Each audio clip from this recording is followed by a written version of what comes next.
having the insight session for energy storage, post which we will be having the insight session for energy efficiency. So the speakers for the insight session of energy storage, Ms. Prabjot Kaur from Esmito, Mr. Karthik from Log9, Mr. Hari from Godi, Mr. Prashant from the Energy Company, Mr. Saumalya from TAN90, and Mr. Kavin from Sheru.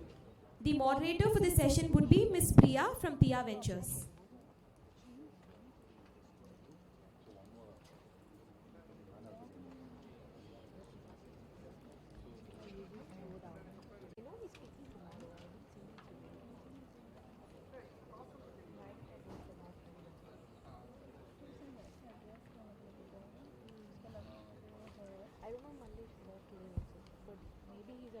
I think we're missing one or two people, but we might, in the interest of time, just get started. So good afternoon, everyone. Thanks for being here, and thank you. So they usually work on time. Basically, it's the irrigation control. It gives a dosing. Good afternoon, everyone. We're just going to kickstart this next panel about energy storage. Thank you to IIT Madras for the CLIMAFIX. Is it audible?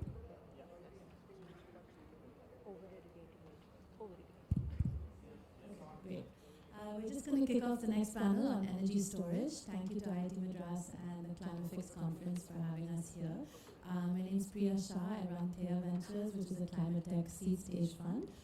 We've invested across various different sectors within climate tech, circular economy and sustainability, including EV, battery tech, energy storage, alternative materials. And I'm delighted to moderate this panel today with a group of really fantastic founders, very passionate about what they're building in energy storage and battery tech. So I know that we've already been introduced to you in the earlier session, so I'll just quickly run through who's who. So we have Pradyut from Esmito, we have Karthik from Log9, we have Hari from Godi Energy, and we have Kavin from Sheru.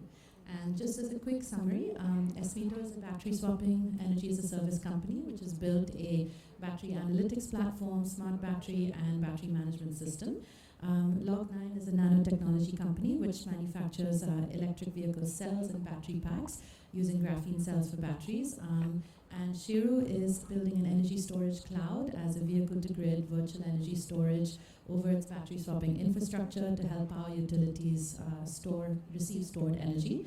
And Godi Energy is the first company in India to manufacture lithium-ion cells using cost-effective carbon supercapacitors.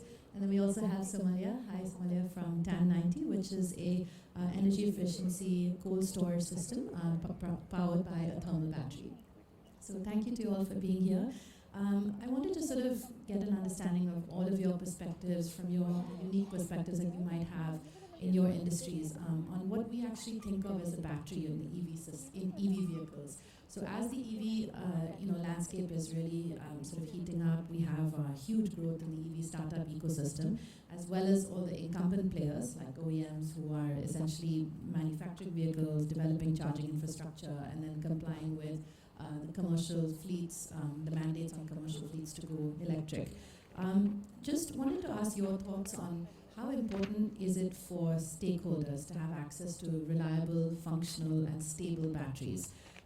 We've seen some of the hazards that have been there with fires and other situations. What are the key factors to designing a very strong EV battery that can sustain itself through, range, tropical conditions, and also sort of the different elements, hardware, middleware, software, BMS, etc.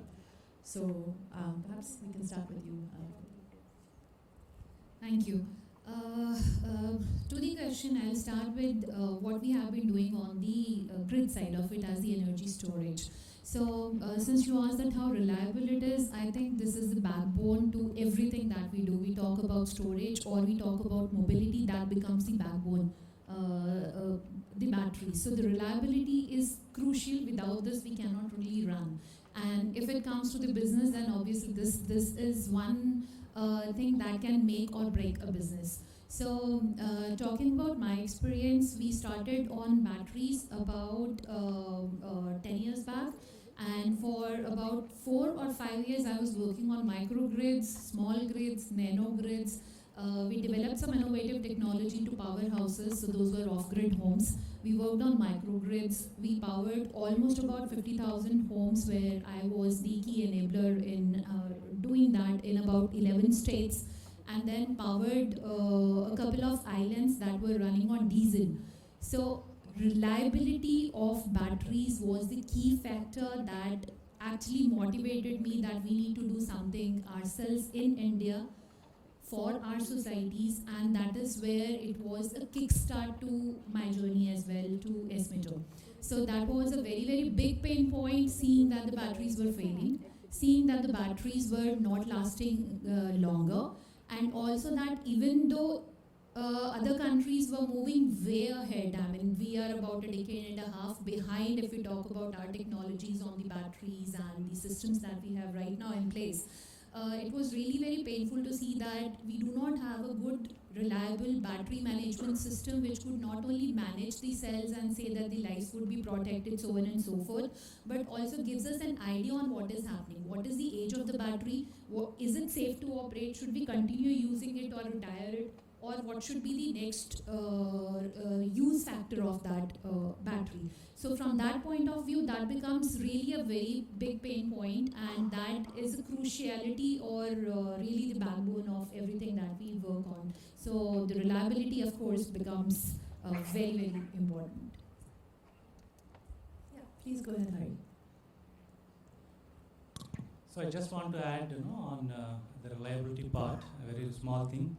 So we use our cell phones, right? Now nobody is complaining about, no, my cell phone is catching fire. So it's all over the period of time, no, it's a learning curve. So from small bicycle to car, like I've been playing with the batteries for more than 15 years. So then this happened about 10 years ago in China as well. And thousands of vehicles were up on fire like that.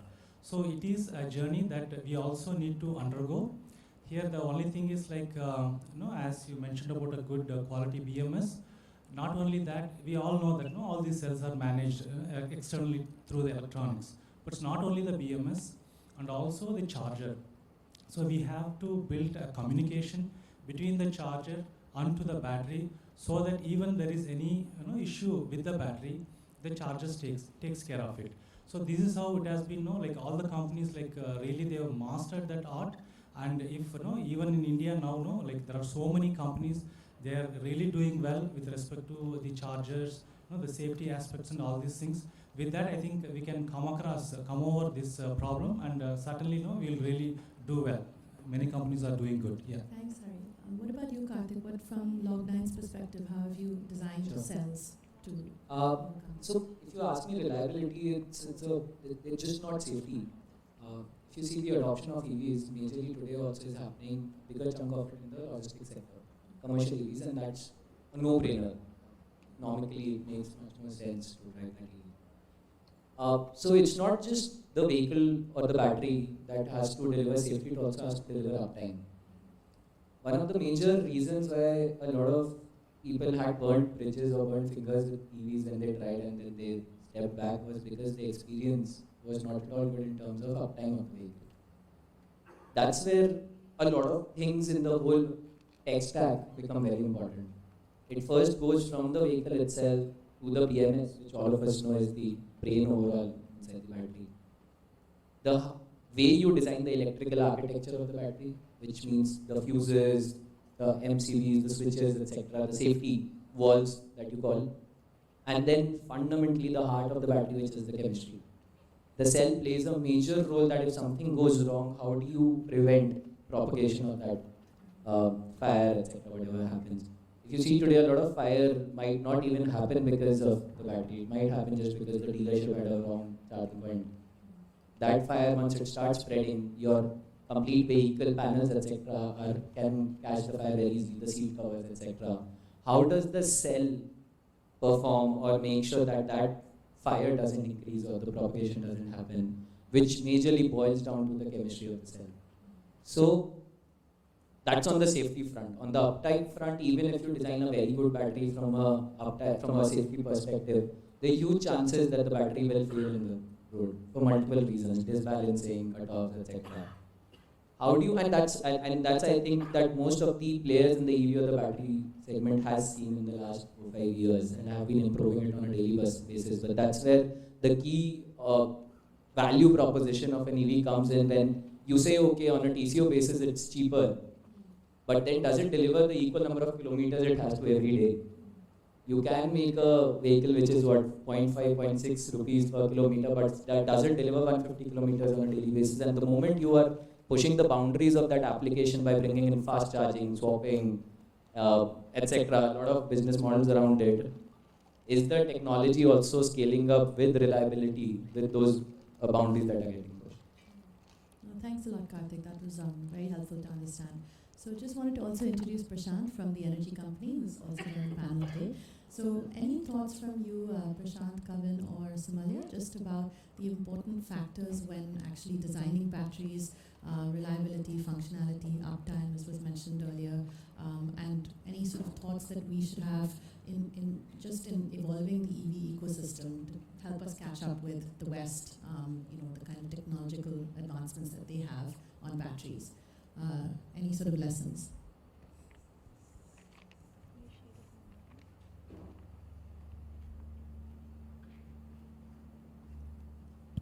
Hello. Yeah. So the only thing I want to add is we are not a hardware company, we are not an OEM. So we work mainly on the software front and all that. So whatever we could try to manage on the software front, we try to ensure on that front, because we are actually building a cloud storage platform with the batteries involved. And we don't want the batteries that are in our network to suffer, because eventually it hits the power producers and utilities who are supplying batteries to as well. So we try to control that through the software, because the hardware is not in our hands. So we feel that software also has to play a very important role as much as the hardware does in the battery. And going forward, I think it will be significant. Yeah.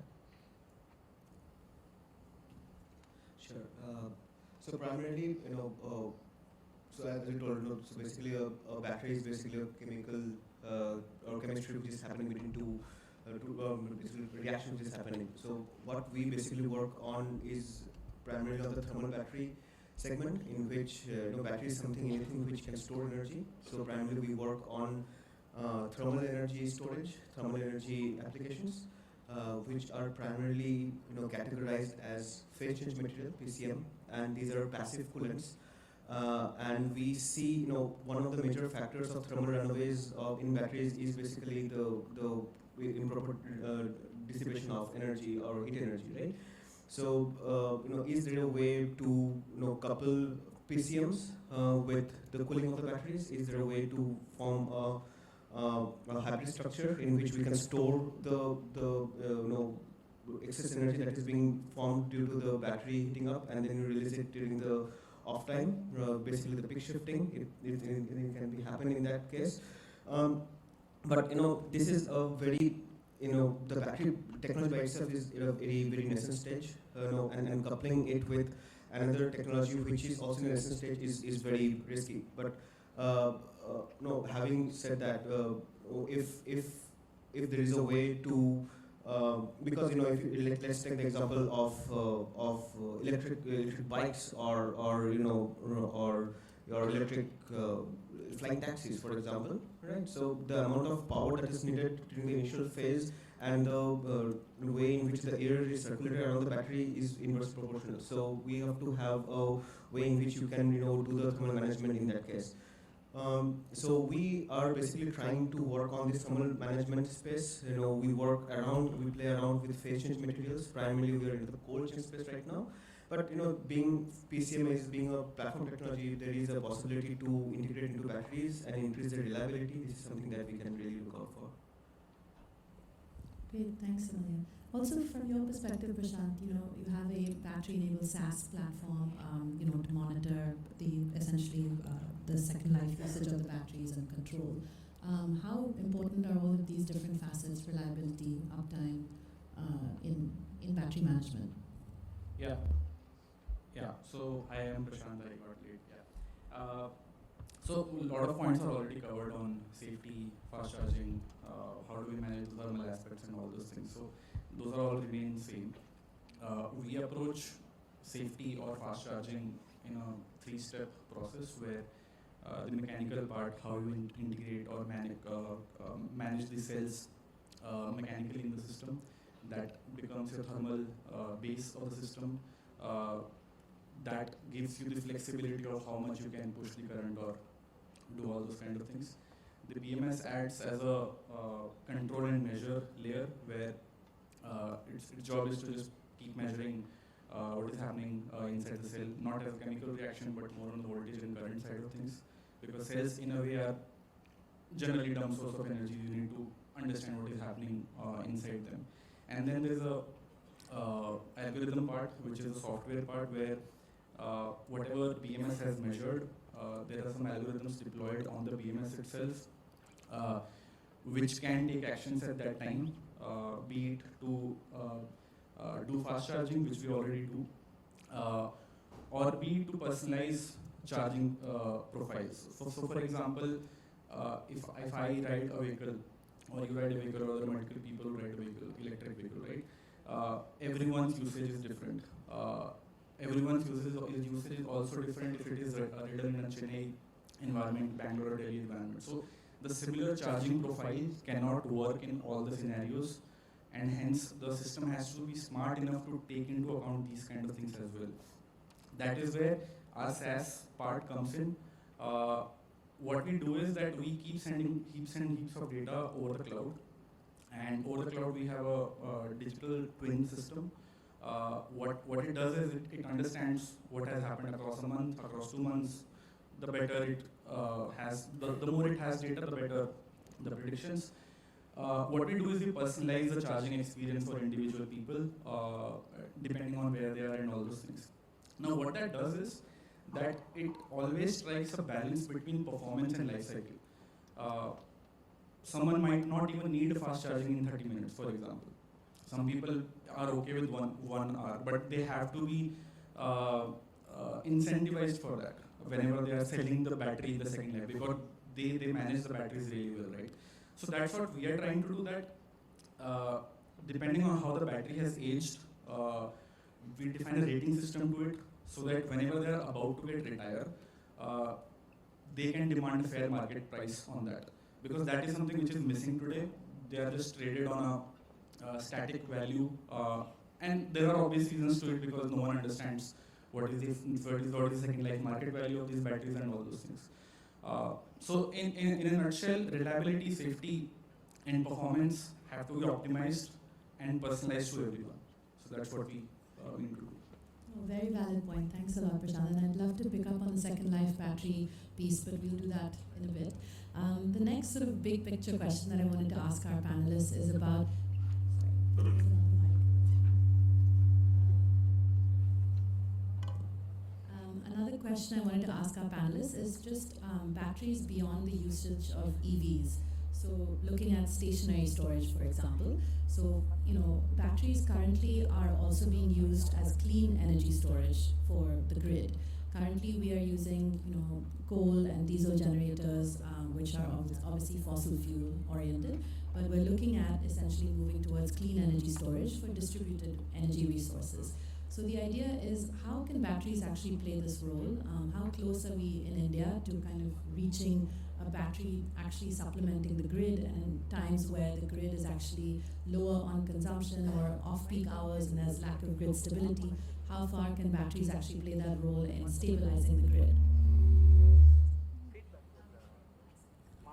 So I would love to ask you, Pradit, and also potentially Kavin from Sheru, and anyone else who wants to jump in on stationary storage and the applications for batteries for the grid.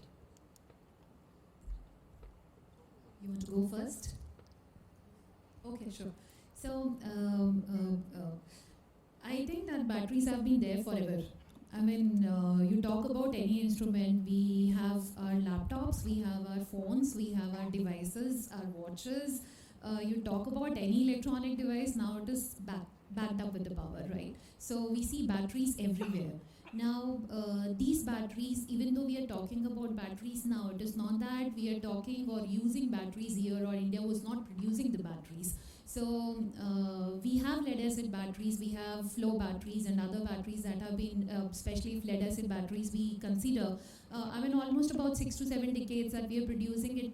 in India, right? And we are commercializing it. One of the biggest battery manufacturers of the world, of Asia anyways. So if we talk about the grid and the stability that is there, I think we are just starting on the stability part of it.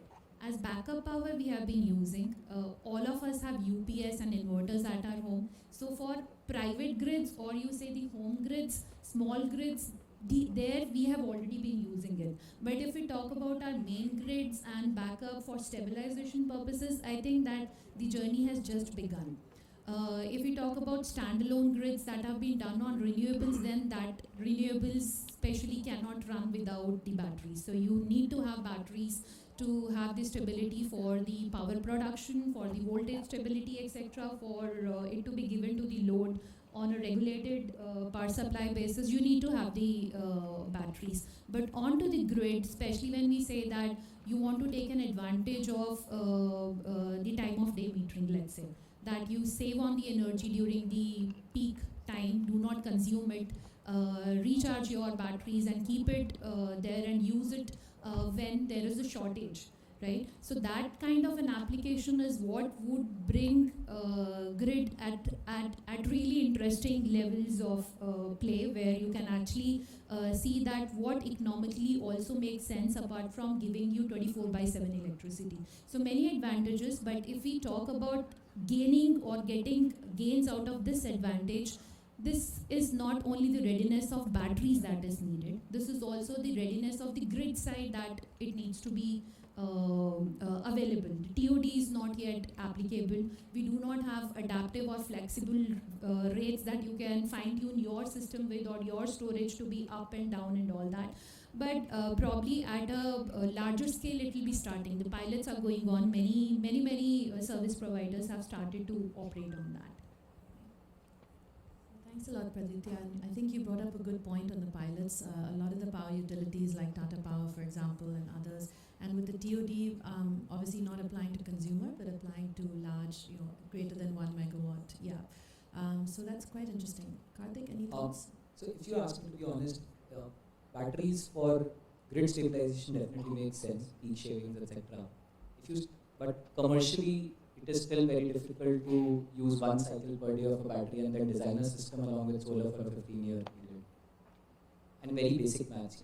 Batteries anywhere today can be 20 to 25,000 rupees per kilowatt hour. Assuming one cycle per day, that you need the battery for the night. If you are completely shifting towards grid, all of us know the PMT in Excel. We simply put a PMT with a high interest rate in India, and then we do it for a 5-year life. A battery will come to at least 8 to 10 rupees, or even 12 rupees per unit of electricity if you start using one cycle per day. From a LCOE perspective, for any today, whatever adoption is happening is just because people want to go green. It's not a natural pull, it's not a commercial pull, and that's a challenge to all companies to fundamentally solve for that cost. If you see, there are pretty good companies back in US and Europe which are working on thermal energy being the major technology being backed for long-term usage. Simple Antora, Azilio, etc. If you start seeing how they do it, they say 2 to 4 hours of backup per day, when you ideally end up using only 0.3 to 0.5 cycle of a battery per day. It makes sense. There's no better product or technology than that. The moment you start using it for anything greater than 4 hours, it doesn't make sense. Commercially, it doesn't make sense at all. And that's where you need to either bring down the cost of batteries, lithium, etc., or you need to go to alternate technologies. For backup, it makes sense. For backup also, one of the challenges people in India are used to, and everywhere in developing nations are used to, getting diesel generators at their home for a non-demand backup. A concept like diesel generator is the cost of a diesel generator or any similar solution, fuel cell, etc. The cost is derived by the power that it has to deliver, not by energy. Unlike battery, where your cost is per kilowatt hour, fuel cells, etc. per kilowatt. Because ideally, the kilowatt hour part of it is derived by the fuel tank that you have, which is similar to what we have in our vehicles today, right? So people, and the per kilowatt cost of any engine today is cheaper. The cost of, whereas fuel cells are costlier, so still it doesn't make sense. So diesel gensets also, to replace, people have to shift to a solution where the cost per kilowatt is equivalent to power your house, equivalent to a DG.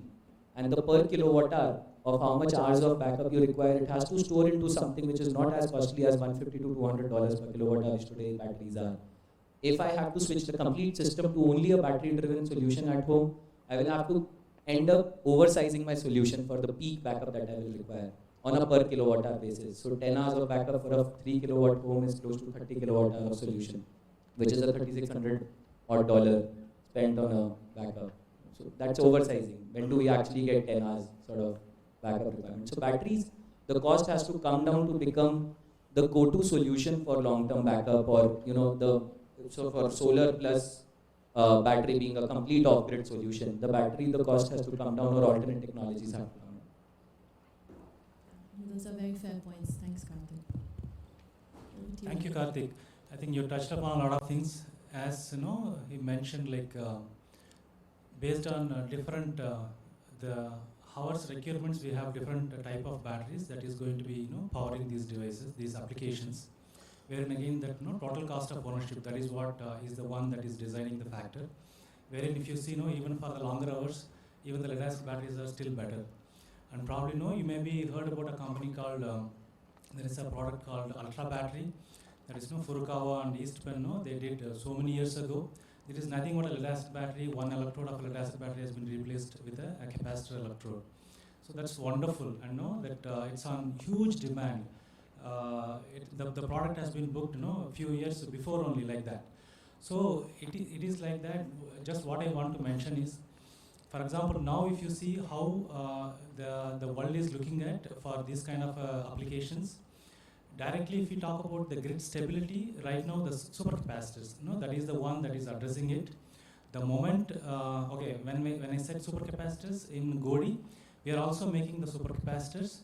So we make 2.7 volt, 3000 farad equivalent of the Maxwell capacitors for the first time. 100%, even from the ground up, the materials we have built in Godi. So the idea is, for example, if you talk about the solar storage, I know everybody says that the solar panels, the solar cells are of 20 years of age. Then how can you build a battery for 20 years? It is very difficult, right? So that is where we are looking at, how can we have something along with the battery that can take all the abuses of the battery, whether it is interest current or taking that the charge out, the pulse power out through a different system, so that the battery is not getting abused, and hence we can increase the life of the battery as well. That is where the concepts are coming up with the capacitors made hybridized along with the batteries. So that has been tested also elsewhere in so many places. But now there are a lot of the hybrid capacitors themselves are coming. So wherein again we have how Log9 is working on the lithium titanates. They have initially when Toshiba when they made the cells, they built this cell only for 20 years of life, especially for solar applications. But when we look at India, kind of a tropical kind of a country, where we have to see it has to go for the abuses. Like when we use a scooter, we just don't sit two people, right? We always sit more. And then when we import everything from China, the Chinese, they're all about 50 to 60 kgs only. But now we're all 80 plus 90, and then we add a lot of the luggage onto it, right? So we cannot expect the same cell, what LG or Samsung is building to work for the Indian applications. So when that point of view, if you look at it, what is that cell that is really going to a workhorse for that kind of abusive applications? That is how this LTO chemistry was built, to give whatever the kind of abuses you do, it is going to serve you. That is how it was built for the 20 years, 30 years of a long duration. So these kind of many other things are coming up now. These are going to be playing a very vital role in this kind of grid stabilization and the renewable energy storages, even for the power smoothing, and then for the in the wind. Also there is the pitch control and all these things. So many other things are coming up, and we are yet to see a lot of things, more things to come in this area as well. Thank you, Hari. That's definitely very insightful. So with Sheru, it would be great to understand, because I know that you're building a software layer. So the virtual energy storage is something you're looking at, plugging back into the grid using EV batteries. So maybe you could explain how software is a tool to achieve that. Just to give an overview, we currently have 160 gigawatt of renewable energy in India, which is 40% of the installed capacity. And we estimate to have 500 gigawatts by 2030. So most of the growth in energy that is going to come across this decade is going to be in renewable energy. And purely because of economics, solar is the cheapest form that is there right now. It's going to keep decreasing in rate as well as the learning curve gets better and better. So how do we ensure that we have a substantial amount of renewable energy on the grid? Because it only generates energy when the sun is shining and all that, right? So you need to have the batteries that is there. But as my fellow panelist pointed out, you can't have a battery that is installed for just like 3 hours of usage per day. It doesn't make economical sense at all. So what we are doing at Cheru is basically we are aggregating batteries from electric vehicles and building a energy storage platform that we are providing to utilities and power producers. So electric mobility has only specific times of usage per day. Any vehicle has only limited amount of use in a day, and the rest of the day the vehicle and the battery inside it lies idle. So if you aggregate it and build a platform, you could essentially have an energy storage device within that itself, which can have better utilization rates for the person who owns the electric vehicle as well, because when it's sitting idle, you can use it as a battery storage device for the energy sector. And for the energy sector as well, they don't have to build a standalone energy storage network themselves. They can just use the platform that is already existing and then use it on a per use basis. So that is essentially what we're building at Cheru. We're basically aggregating all the idle battery capacity that is there in electric vehicles and building a platform and giving it to utilities and producers. We currently have 7 megawatt hours on the platform and we're scaling up rapidly month on month. So I think going forward as well, we need to scale this up much more, because for short-term storage, building out separate energy storage infrastructure doesn't make much sense purely on an economical basis. Even the prices come down, if you're having utilization is only 20% or 30% per day, it doesn't make much sense. You need to think of alternate solutions that are there to how you can manage other networks within the energy ecosystem and then plug it in so that you can increase the stability of the grid, incorporate more renewables into the grid while making the grid more clean as well. Thanks, Karan. That was a great summary of the need for digitization as an overlay on top of batteries plugging into the grid. Somalia or Prashant, any thoughts from you on the use of batteries beyond EV? So essentially stationary storage for grid stabilization of peak hours, etc. Or we can come back to this question. I think I'll only add one point. I think everything else is covered. If we look at personal home storage, lead acid still wins there because of cost. Second life batteries might come in the play, but not right now. If I go to industry level storage, there people are still doing digital insets and all of that, which comes around to be 25 to 35 rupees per kilowatt hour. Batteries do win there, but again, it's again the journey of whatever EV had to go through. Again, they have to get convinced on that kind of front, because diesel genset, although it is expensive, but is almost 100% reliable power all the time. So that is a shift that has to happen. In terms of grid, I would say, and I think Karthik also touched upon the LCOE, that the variability of the electricity price itself is not there yet, so that people can even generate revenues or save money. That is where, even if though we have tech for all kind of different applications, we still don't have enough business models to even cater towards these things. So it is still a slightly, I would say people will start using vehicles, then the power pricing will start fluctuating, and then the problem will start shifting to grid, and that is when these things will start coming up. So that's the only thing I have to add. Got it. Thank you. So just a final question. Would you like to add? Just basically what I see here is, if you can give a battery which can give you a life of almost 15 years or 6,000, 7,000 cycles at a cost of $250 per kilowatt hour, with a system like Cheru, which can actually help you in cross-utilizing the asset across the day, even if you end up oversizing the platform. And I think that sort of solution is something that can solve for this issue. Fundamentally, the cost has to come down with a better life cycle, which ideally, our idea with LTO is eventually to bring down the cost of LTO by maybe compromising on the super high cycle life that we have, which might not even be needed. Compromising on that cycle life to come to an optimum point with a good cost, and then cross-utilizing the asset as much as possible, be it in the grid or be it somewhere else. On top of it, I think another point that we miss on it is the reuse and recycling. right? So how do we reuse and what is the right time to reuse, right?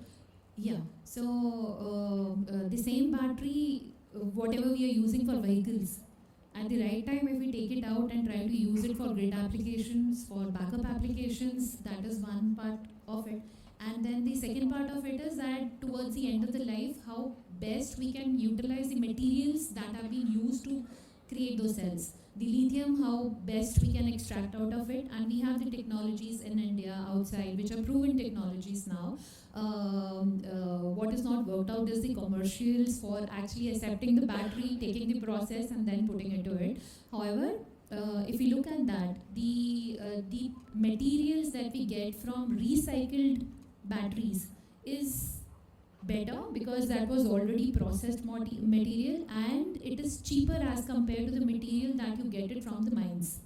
So how best we can reuse that, since we have not reached to the end of the cycle and we have not seen the scale deployment as of now, it's probably difficult to prove that at the scale what commercial sense it will make. But all the models that we have seen, I mean, these are some of the cases that we have to right away think about and see that we start deploying it. It's actually started. If you see today, there are companies like, so Vidyut Tech, if you know, as a fintech company, Log9 itself, Log9 was the first player in the market which started giving a buyback guarantee on their batteries. So for any of our EV, if you come back even after 5 years, we have a 12,000 rupees odd per kilowatt hour that we back up on day one, and that actually helped a lot of financing to happen of the EV. Financiers, the biggest problem was I take an EV today, 3 years after from now, so let's suppose I finance it for 5 years. On the third year or 2.5 years, the battery goes bad. What do I do of the hull? So I need the vehicle functioning for me to do something about it. So not only us, once we started doing it, there were companies, recycling companies in India, who started giving a price point of almost 3,000 rupees to 4,000 rupees per kilowatt hour. Atero, Loham, so there are multiple of these companies, and once you put that 3,000 to 4,000 rupees per kilowatt hour, or in our case the 12,000 rupees per kilowatt hour in your financial model overall, you consider that residual value as a DCF across your months, your pricing becomes very much so the biggest pain point of the capex being high and the EMI being a bit higher than IC engine that completely goes down. So residual value or recycling overall can solve for financing of EVs and help in further upgrade adoption. And definitely more raw materials for everyone to make more of. And I have seen materials that have been used from the recycled materials in pharmaceuticals, and it is happening in the country. And we have Renbexi, we have many other companies who are making use of those products which have been recycled from laptop and our cell phone batteries, and they are found to be better grade as they were actually getting imported from elsewhere. So that is already starting to happen, and this is one of the very, I would say, a promising thing to look forward to.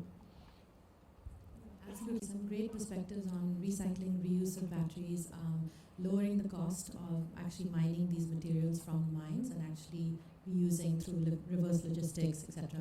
And it's an important feature of the circular economy because now companies are being mandated for extended producer responsibility, etc., as was explained in the previous panel. So actually that ties into my final question, which is around battery chemistries. So the prominent sort of material that goes into EV batteries is lithium. Lithium is not indigenous to India. We have to either import it or figure out ways to actually recycle within India. Are there any other sort of chemistries that companies like yours are working with that could perform at the same level as lithium? I know that lead acid is also slowly getting phased out. It's obviously used at large scale storage, but it's in terms of its functionality, it's much less superior compared to lithium. So there are many other chemistries. There's zinc, there's graphite or graphene, there's hydrogen potentially, polymer, sodium, etc. So what are your thoughts as a panel on any other chemistries that can be used beyond lithium?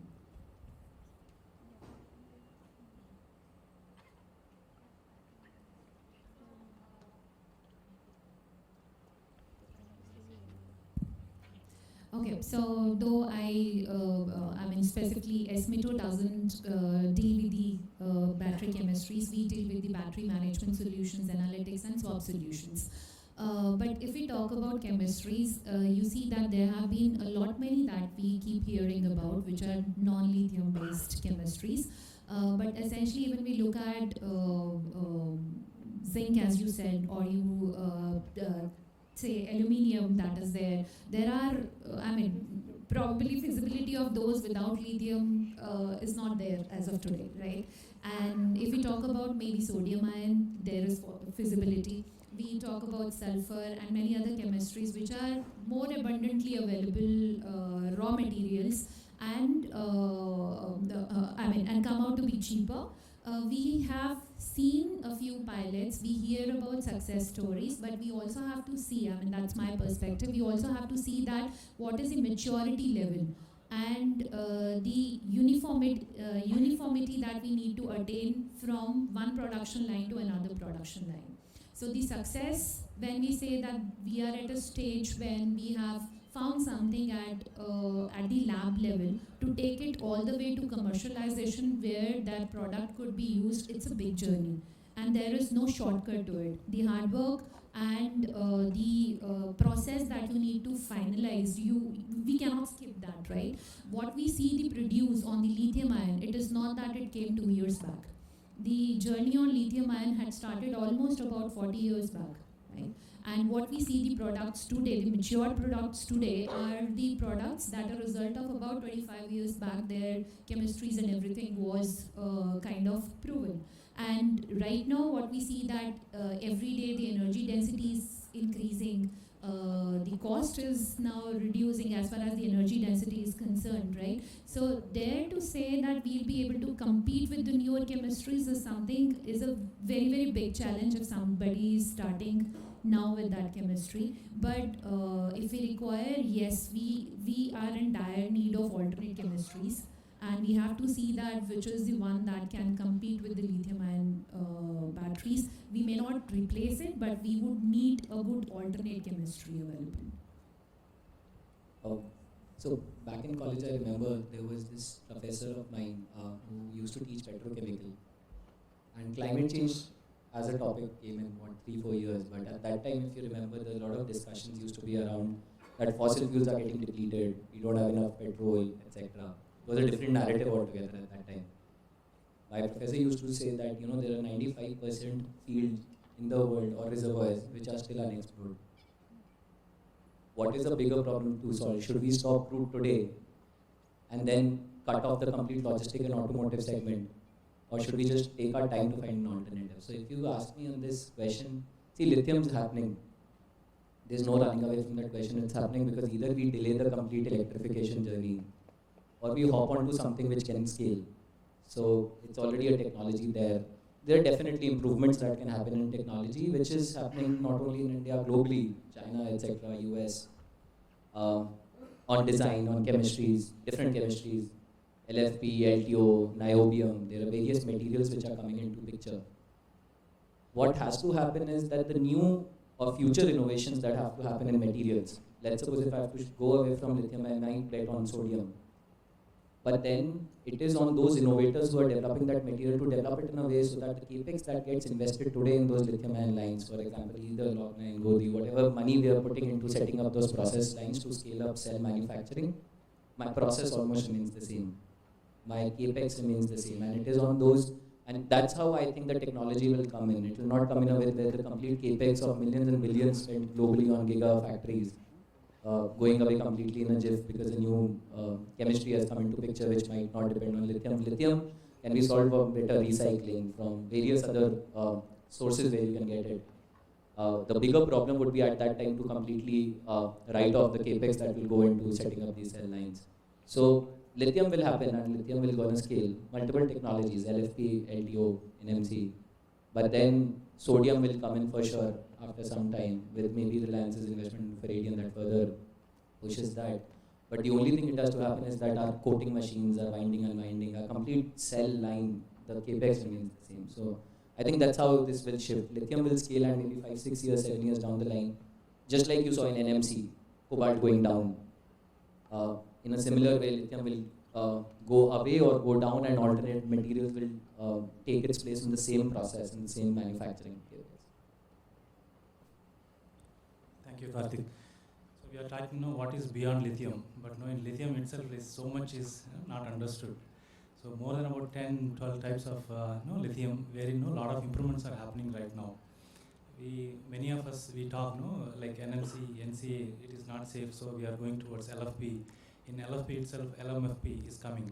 So that M stands for manganese. We try to reduce the cost of thing there. But how many of us know that manganese does not really work well in India? So like that, each and every material, we have a lot of things to learn yet. But in that point of view, if we see as India, we have lost that opportunity. Maybe in the last 15 years, we have not done enough R&D on lithium-ion battery materials. So it is a good time for us to compete internationally on alternative battery technologies, maybe sodium ion. Similarly, so many other chemistries are coming up, like aluminum ion, magnesium ion, zinc ion. There are so many multivalent based the chemistries are coming up. But as Karthik mentioned, when we all look at the commercial point of view, in the lab R&D scale, we can do a lot of so many other things. But when we look at the commercial point of view, so I have for a gigascale manufacturing, I've invested about $100 million US for all that equipment. How can we make use of that for one more the same chemistry with a different chemistry? That is where the sodium ion is really interesting. And even in sodium ion, you have more than about 5 to 6 type of very good chemistries are available. Even the companies who are working on Faraday has been acquired by Reliance, and then Natural Energy, and then CATL, and then Haina, and then like that. We can just count the number of companies that are into sodium ion. But in lithium ion, we just cannot. More than about 450, 500 companies are there. So even if you just see that these 4 or 5 companies, all of them are working on different materials. So that point of view, why don't we, a lot of researchers are here in IIT, why don't we look at something good for our country, right? Sodium is abundant, but again, the same materials that are the layered materials, what the Faraday did, it may not work for us.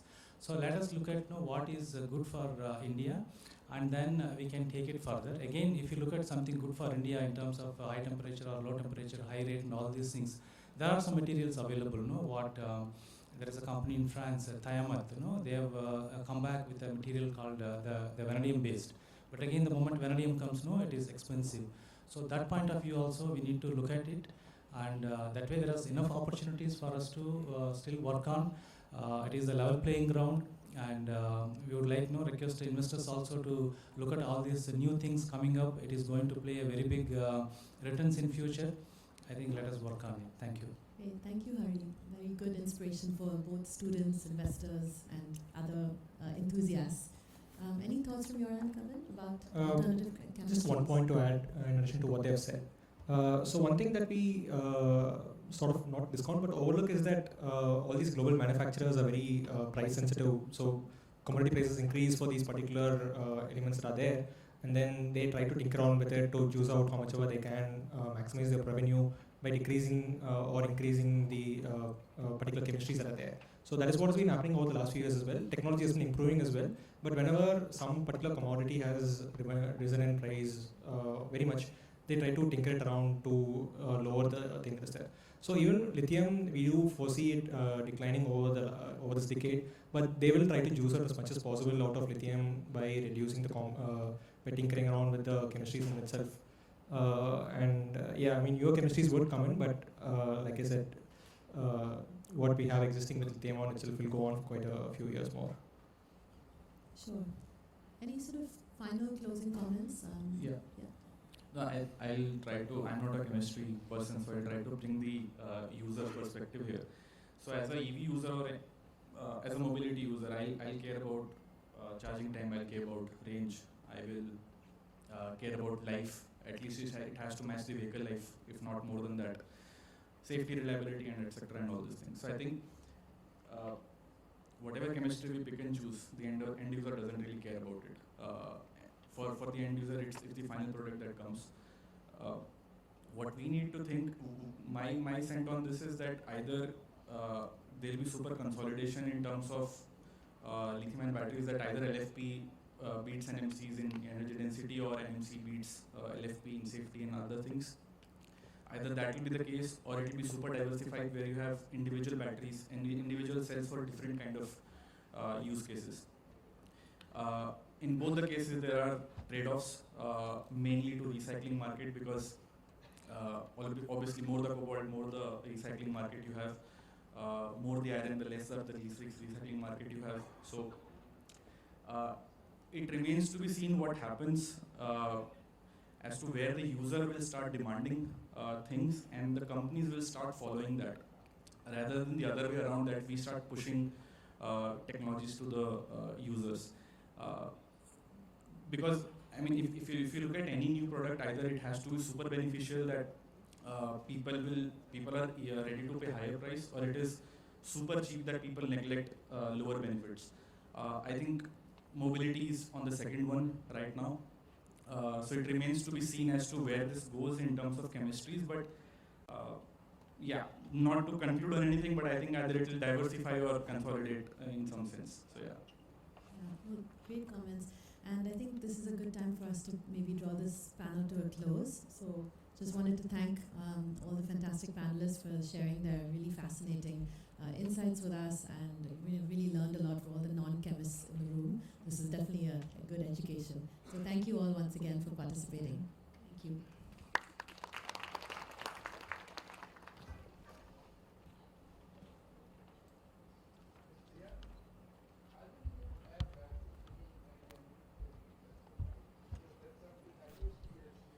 Yeah. So Log9 started the aluminum fuel cell journey back in 2018. IOCL is an investor even in Finergy, which was the only competition that we had until date had in the Israel. They're a company which is 12 to 15 years old in this journey. Aluminum air is a pretty solid product, and I still vouch for it, and we still have it coming out. The next 4 months we'll be deploying it at a stationary location. For mobility, we feel it's a longer journey of it, because there are too many moving parts. If you see an aluminum fuel cell, we call it a fuel cell, we don't call it a battery, because it's a primary energy provider rather than a storage system. There's a flow system, there's a cooling chamber, the thermal management needs to happen. There's a lot of flowing parts. To change it or put it on a vehicle, and that too in India, where the vibrations, etc., are too high, it's a difficult market to be in. But the real replacement, or the real value proposition, which, and as a low-hanging fruit, is a replacement to diesel gensets, where an aluminum fuel cell can actually replace those with a more sustainable form of fuel, which is aluminum.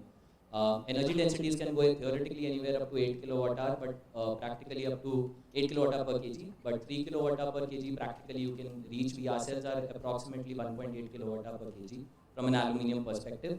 One of the challenges in that technology is definitely that the cost of the OPEX cost, unlike crude, which is now very standardized, aluminum is still a commodity traded on the LME, with pricing, as we all know, shot up in the last 2 years. So the OPEX is very dynamic. So it needs an ecosystem play for aluminum fuel cell to be successful, and definitely from a nationalist perspective, I don't think there's a better technology for India to bet on, because of us being a major aluminum exporter, in fact, globally. So I think in the next 1 to 2 years, you'll see a lot of action on aluminum fuel cell, either by Log9, Finergy, both of us in this ecosystem. Thank you.